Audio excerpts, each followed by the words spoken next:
Dans cette vidéo, nous allons nous intéresser à la déclaration à l'initialisation des objets. Donc nous avons déjà vu ce qu'il fallait faire pour les primitives. Les types primitifs sont peu nombreux et vous passez beaucoup de temps en Java à travailler sur vos propres types d'objets, vos propres types de données. Et donc nous allons commencer par parler de la référence, faire la différence entre une référence et un objet, à savoir que les objets se manipulent via des références. Nous allons ensuite voir donc comment manipuler une référence locale ou en paramètres, et puis ensuite nous travaillerons sur la référence en tant qu'attribut. Donc première chose, l'objet c'est réellement la zone mémoire qui est allouée, que vous allouez avec un new, donc c'est en quelque sorte l'équivalent d'une donnée, une variable. Alors c'est une donnée structurée, puisqu'un objet va conserver plusieurs champs de données, et c'est aussi l'objet, c'est aussi ce sur quoi vous allez déclencher les méthodes. Alors l'objet est une zone mémoire allouée avec un new, mais cette allocation se fait à un endroit qui n'est pas directement accessible, et pour garder un lien donc vers cette zone mémoire, nous allons utiliser une référence. Une référence est un type banal, en C++, on appellerait ça un pointeur, l'adresse mémoire. Alors on va considérer donc la référence comme, on pourrait considérer la référence comme un pointeur, mais en fait en Java vous n'êtes pas censé parler d'accès à la mémoire. D'ailleurs, en fait, suivant les implémentations des machines virtuelles, la référence peut être réellement un accès mémoire ou pas, peu importe. Ça n'a pas d'importance. L'objet ne peut pas être manipulé sans référence, alors ça c'est quelque chose d'important. Si vous créez un objet et que vous ne maintenez pas une référence dessus, eh bien cet objet est forcément perdu, vous ne pouvez plus y accéder. Lorsqu'un objet n'est plus référencé, il est justement finalisé par le ramasse-miettes, le garbage collector. Nous avons un thread, un outil qui tourne régulièrement dans la machine virtuelle, qui vient regarder les objets qui ne sont plus référencés, et un objet qui n'est plus référencé, il est compté comme perdu.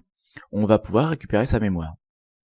Et enfin, dernière ligne, voiture titine égale new voiture. Vous avez là l'exemple type. Alors on pourrait l'écrire différemment, hein, mais c'est l'exemple type de la déclaration d'une référence, titine, qui pointe vers un objet voiture que je viens de créer, que je vais créer en mémoire. Voilà, donc ça c'est la référence par rapport à l'objet. Donc en fait, on a l'habitude d'oblitérer un petit peu cette notion de référence, et on ne parle que des objets, puisque en fait un objet sans référence, ça n'a quasiment pas de sens en fait, bien que ce soit l'objet sur lequel vous comptiez travailler. Alors la référence, elle peut être locale, on peut très bien à l'intérieur d'une méthode utiliser une référence qui a une portée limitée à la méthode. Si vous utilisez une référence en paramètre, eh bien la donnée correspondant à cette référence, c'est-à-dire l'objet, provient de l'extérieur. Une référence vers un objet peut apparaître en paramètre, dans ce cas-là, l'appelant doit fournir l'objet en question, ou passer nul. Une référence peut être nulle dans la mesure où elle ne pointe pas vers un objet. Une référence peut être une variable locale, dans ce cas-là, il faudra initialiser cette variable locale, comme toute bonne variable locale, à partir d'une autre référence, ou alors en créant soi-même un objet sur lequel on pourra pointer. Une référence peut être un attribut, tout à fait, donc dans ce cas-là, il s'agit d'un lien vers un autre objet. On a déjà parlé de ce genre de montage. Il s'agit en fait de faire un lien entre les objets de vos modèles, de votre modèle. À la rigueur, considérez un objet string. String, en fait, c'est un objet de type classe, et donc pour pointer vers une string, on est obligé de passer par une référence. Alors, les règles d'initialisation des types primitifs s'appliquent totalement aux références attributs. La valeur nulle par défaut, la valeur qui est utilisée c'est nul par défaut, donc c'est une sorte de nullité de la référence qui ne pointe vers rien, et lorsque on veut initialiser, il faudra le faire dans la déclaration ou bien dans un constructeur. Il faudra donc initialiser cette référence avant de l'utiliser. Alors voyons un petit peu donc avec NetBeans ce que cela va donner. Je vais créer ici donc un nouveau projet. Ce nouveau projet, je vais encore faire une application Java, une simple application Java 178.06.00 ici. La classe principale, pour l'instant, je n'en ai pas besoin. Je vais construire le code correspondant à des objets qui vont s'utiliser les uns les autres. Java class, donc là ici, je vais créer la classe D, qui se trouve dans le package jeu de D. On avait déjà travaillé avec cette classe, la classe D dans le package jeu de D. Voilà, donc cette classe D, elle n'a rien de elle n'a rien de remarquable. Je vais pour l'instant me passer de lui mettre du code à l'intérieur. Par contre, ce que je vais faire, c'est créer une nouvelle classe que j'appelle gobelet. Gobelet, donc à l'intérieur du jeu de dés. Voilà, alors commençons par voir comment manipuler donc des attributs de type D. Et bien tout simplement, je vais ici déclarer D1, voilà, un exemple, une référence donc vers un D qui s'appelle D1. Bien entendu, comme il s'agit d'un attribut, un champ de données, eh bien je vais le rendre privé. Dans le gobelet, je reste sur l'idée assez restrictive sans doute que mon gobelet contient 2 dés, donc je vais faire 2 champs correspondant aux dés, private dd1, private dd2, qui sont donc 2 liens vers des futurs dés. Vous remarquerez que ce code ne garantit pas que d1 et d2 sont effectivement pointent vers des dés. En réalité, ce que va rajouter le compilateur, c'est ça. Il va mettre les 2 références à nul. Donc si vous souhaitez que le gobelet puisse lancer les 2 dés, eh bien il faudra tout simplement ici initialiser les champs en mettant new D, ne pas oublier les parenthèses lors de la création des objets, new D, et à partir de ce moment-là, effectivement, un objet de type gobelet peut utiliser les 2 dés. Si je vais maintenant créer ma classe principale, voilà, classe principale dans le jeu de dés. Donc la classe principale, je vous rappelle qu'elle contient une fonction dont la signature est public statique, void main string crochet, bon args on s'en fiche, voilà. Si je veux maintenant localement donc manipuler un objet gobelet, je vais faire comme ça. Je vais créer une référence vers le gobelet et je vais créer l'objet gobelet. Là encore, au niveau de l'initialisation, je peux très bien ne pas le faire, je peux très bien ne pas tout avoir sur une seule ligne, je peux très bien repousser dans le temps, puisque la séquence de code est exécutée, évidemment, le code est exécuté de façon séquentielle, donc on a un temps différent. Je peux très bien donc déclarer ma référence et ensuite initialiser ma référence sur gobelet. Je ne peux pas manipuler un objet sans avoir la référence, effectivement, qui me permet d'y accéder.